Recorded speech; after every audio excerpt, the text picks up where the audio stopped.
Naibu wa rais kazi yake kubwa ni kumsaidia rais. Mimi nikiwa naibu wa rais wa Uhuru Kenyatta, you people in the media, you are witnesses. Mtu mwenye kwenda TV kutetea program ya equipment ya hospitali, program ya electrification, program ya barabara ya serikali, ilikuwa ni mimi. I went to more TV stations many more times than even the president himself. Kwa sababu ni kazi ya naibu wa rais kuprofile kazi ya serikali. Na wauliza nyinyi,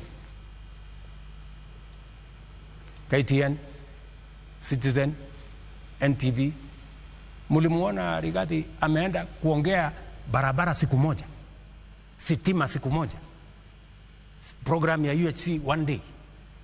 What? For 2 years he never stepped in any station kusema program ya, wacha hata station, hata in public kuongea mambo ya serikali.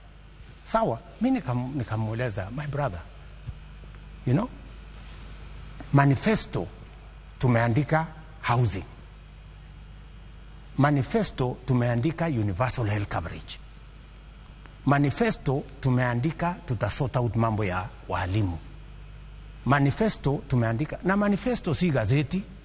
Mheshimiwa Rais, Just wait, manifesto si gazeti. Nikamwambia, we made a commitment to the people of Kenya on housing, on universal health coverage, on making sure that we have a proper CBC model.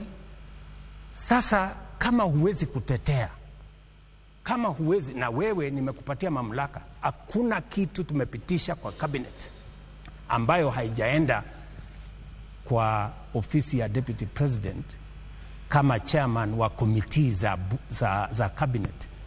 How are we going to run this government? Wacha nimalizie. So